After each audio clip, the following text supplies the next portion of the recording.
How we doing today, guys? So, anyways, I have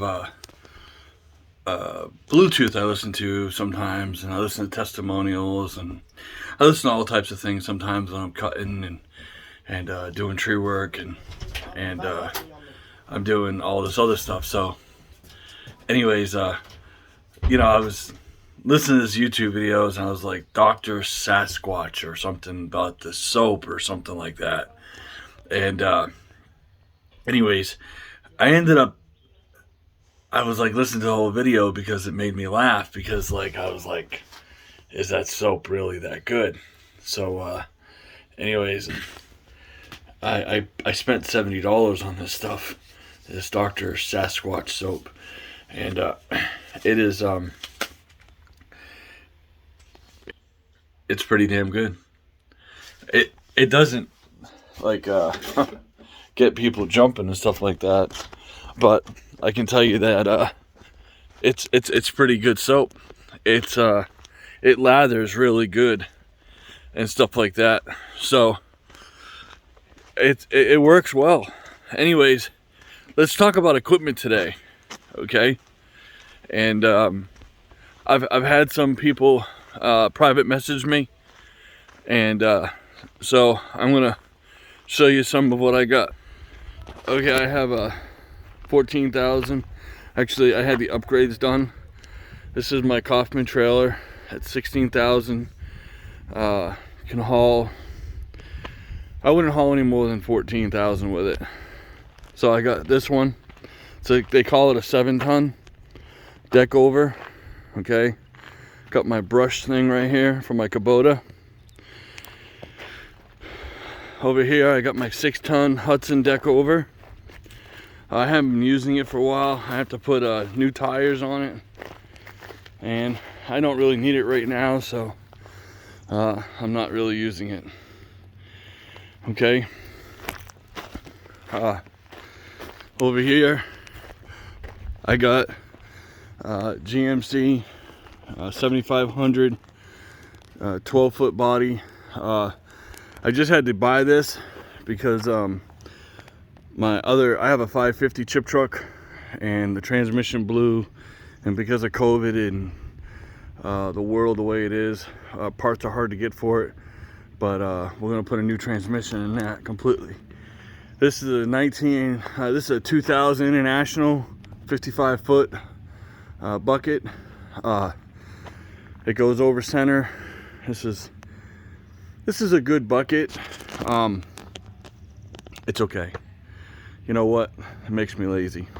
I enjoy climbing trees. I love doing takedowns and tight quarter removals and hazardous removals. This is a good bucket though. Okay. Over here, I own a 1979 GMC. I blew the motor in it. I'm gonna have this thing completely redone. I'm either gonna put a Cummins or a Cat. Like and subscribe and let me know what I should put in here. This thing only has 51,000 miles on it. That's why I was like, whew, I had to own it. So it has a Detroit in it, 471 Detroit diesel. I'm gonna take that out of here, and I'm gonna put either a Caterpillar in it, or I'm gonna put a Cummins or a 366 gas. Tell me what y'all think. This is a 2004 quad feed Bandit chipper. It's got a 140 horse John Deere diesel. It's a good motor. This is a 2005 2012 diesel chipper, 12-inch. This is a 15-inch, the one I just talked about. This is a 15-inch quad feed, and this is a 12-inch regular. Okay, this is a good chipper. Got about 4,500 hours on it. I'm pretty much big on maintenance, so it's fixing to get oil changed today. It's over 100 hours, so oil's gonna get done on that. Over here is a 1989 F800 diesel. This has the Brazilian diesel in it. This has been a good truck to me. I really enjoy this truck. Over here is a 1996 F-250. It's got 247,000 miles on it. This thing is awesome. And over here is my 2512. I bought this with like 5,000 hours on it.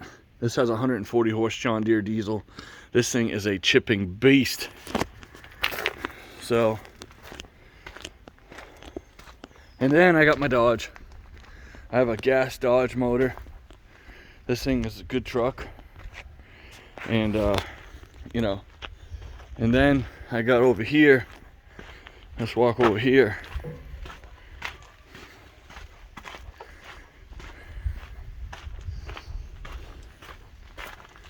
Yeah. I got my plywood collection, which is super valuable right now. But I keep a bunch of plywood. I am gonna get me some mats. That is my next step. I want to have both. So this truck I'm gonna have it completely rebuilt. My 79, and I love this thing. I just love the looks of it. It's old, but you know something? It's a good truck. I like all the fancy new stuff, don't get me wrong, we all do. But you know, I don't have to worry about emissions and other stuff with this. I'm gonna have the tires changed over and have I'm gonna take those bias ply off, and I'm gonna put real rims and tires on here. I'm gonna spend some money on this truck. Although it is just juice brakes, man, I'll tell you what, it can haul. Tell me what y'all think. Like and subscribe my video, let me know. And I bought this from an old farmer. I haven't taken it off yet. It said not for hire. I bought it from an old farmer. He was a nice guy. It was a second owner, but you know what, that Detroit is great, but it is just, I was running up this hill, second gear, 2-speed low, and that thing just said, screw you, see you later. And it's just not made to do what we're doing every day with it. And you know, those old Detroits are screaming motors, but I'm gonna either put a Cummins or a Cummins or a Caterpillar back in it, or I'm gonna put a 366 gas. Let me know. Like and subscribe my video, let me know what you think. And we're a full service tree company up here in Hendersonville, North Carolina. We service all Western North Carolina and South Carolina. If you need a professional tree company that knows what they're doing, I got 29 years experience. I got 22 years of climbing experience. I've handled just about everything that's come my way. And this is my newest toy. I love this truck. I like this truck a lot. It's got live hydraulics, pretty much dummy proof. Pull the lever to dump, push the lever down. It's good. It's good. It's a good truck. And this is my log collection pile. You know, Cotton Top 3 just made a video yesterday on live video, and he's like, you gotta work dusk till dawn to make any money in the logging business. Let me tell you what, he ain't kidding. This pile of logs over here, you know what, when it rains outside, I'll bring it for pulpwood, or I'll have it cut up I'll send it off for logs. But pretty much just pulpwood. I stack it and collect it, save it for pulp, and send it out. My firewood rounds, I collect those up. I give it to a guy who sells firewood. In the South, you don't make any money selling firewood. Unless you're processing it and you're in a big production, you ain't making money selling firewood. You need to, in order to make money selling firewood, you need to be able to log it up, load it in with a log loader, bring it back to a yard, and put it on a processor, and then cut it. You ain't making money, top end money, if you're having to, these are rounds. If you're having to pick this round up, bring it to a process, bring it to a log splitter, split it, then put it back in a pile, and then having to reload it back up again. There's no money in doing that, okay? Especially not here, because people are giving it like $150, $175 That's no money. Up north, it's nothing to be $300 for a cord of firewood. And you know, that's on the light side. I've seen firewood sell for as much as $350 to $400 a cord before, when firewood was hard to come by, and firewood was hard to come by. So, you know, let's not work for free. You know, he also said, something this morning about stump grinding. You know, I would love to own a stump grinder, but I've been doing this job for long enough to know that stump grinder is dangerous, okay? If you get the wrong cat running that stump grinder, it will cost you a whole lot more than it was worth. You can eat up a couple belts on a stump grinder and you're broke. And there's too many people out here doing it for nothing. That means there's too many people out here doing tree work for nothing. I would just as soon sit at home and go broke than be out there killing our equipment, killing my excavator, killing my chippers for nothing. You want to go out and do this job for free, more power to you. But it takes money to make money, and it takes money to keep this business running. You know, I'm going to spend $6,000 to have a transmission put in my truck. But if you're out there doing free tree work for nothing, well, go ahead and do your free tree work for nothing. Okay? I'll sit at home and go out and do, 15, 20 grand in a week in 4 days, and you'll work a whole month to make that same amount. Okay? Listen, this job is not for the weak. It's not for the unable. This is a fully demanding job. And you cannot do this job for free. And people in the state of North Carolina need to realize that.